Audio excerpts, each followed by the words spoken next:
Now अब हमारे पास है नेक्स्ट क्वेश्चन, क्वेश्चन नंबर 6। और क्वेश्चन नंबर 6 है हमारे पास, medicine capsule is in the shape of a cylinder with two hemispheres stuck to each of its ends। ये figure यहाँ पे है। और the length of the entire capsule is 14 millimeter and the diameter of the capsule is 5 millimeter। find its surface area। तो ये book में दी हुई है इसकी फिगर। ये है एक हमारे पास एक कैप्सूल, और इसकी जो लेंथ है ये हमारे पास 14 मिलीमीटर, और यहाँ पे इसका जो डायमीटर है और वो है हमारे पास 5 मिलीमीटर। लेकिन आप इसको कंसिडर कर सकते हो क्योंकि यहाँ पे गिवन है इसके ये एक बीच में यह सिलेंड्रिकल शेप है, ये मान लीजिए आप।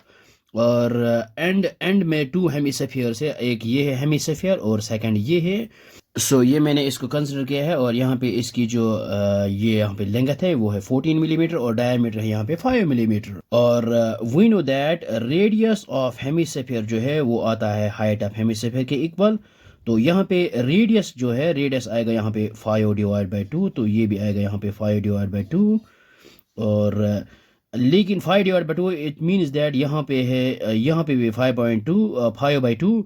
सो हाइट भी आएगा 5/2 यहाँ पे, और इट मीन्स ये आएगा 2.5 यहाँ पे, और यहाँ पे भी आएगा 2.5। मीन्स यहाँ से यहाँ तक जो डिस्टेंस है, यानी यानी यहाँ पे अब लिख सकते हैं हाइट जो है, हाइट ऑफ हेमिस्फीयर जो है या रेडियस ऑफ हेमिस्फीयर वो है हमारे पास 2.5। और यहाँ पे 2.5 हो और यहाँ पे 2.5 है, 2.5 प्लस 2.5 ये आएगा 5।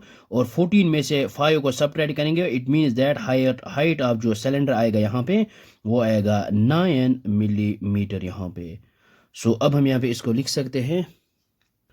सो ये हमने यहाँ पे लिखा है radius of cylindrical part which is equal radius of hemispherical part, ये आएगा 5/2। और यहाँ पे हाइट ऑफ सिलेंडर या फिर लेंथ ऑफ सिलेंड्रिकल पार्ट जो है वो है 9 मिलीमीटर। सो ये हमने अभी लिखा है height of cylindrical part which is equal 9 millimetre.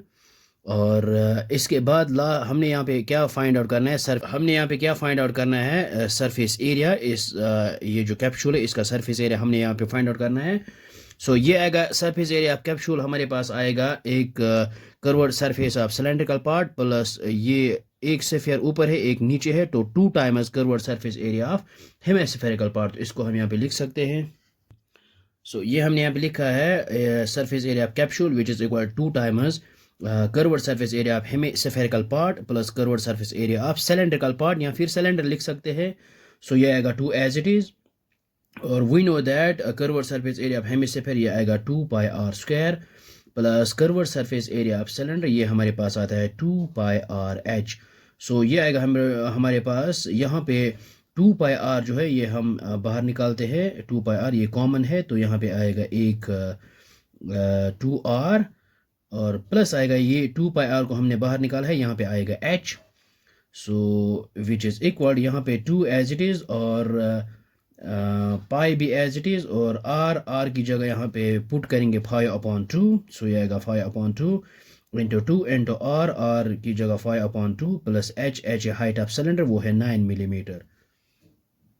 सो यहाँ पे क्या 2 and 2 गेट्स कैंसल आउट, सो यहाँ पे भी 2 and 2 गेट्स कैंसल आउट। सो ये आएगा हमारे पास 5 इंटू पाई, ये आएगा 5π इंटू ये आएगा यहाँ पे 5 plus 9। So which is equal ये आएगा 5π इंटू 9 प्लस 5 ये आएगा हमारे पास 14 विच इज़ इक्वल 5 इंटू 4 आएगा 20, 0 2 आएगा कैरी, 5 1 और 5, 5 प्लस 2 ये आएगा 7 और ये बन जाएगा 70 और यहाँ पे है पाई। सो ये आएगा 70 और पाई की जगह यहाँ पे पुट करेंगे 22/7। सो ये आएगा यहाँ पे 7 1 और 7 इंटू 10 आएगा 70। सो 22 इंटू 10 ये आएगा 220 millimetre square. So area of the entire capsule हमारे पास आया है surface area of capsule which is equal 220 millimetre square.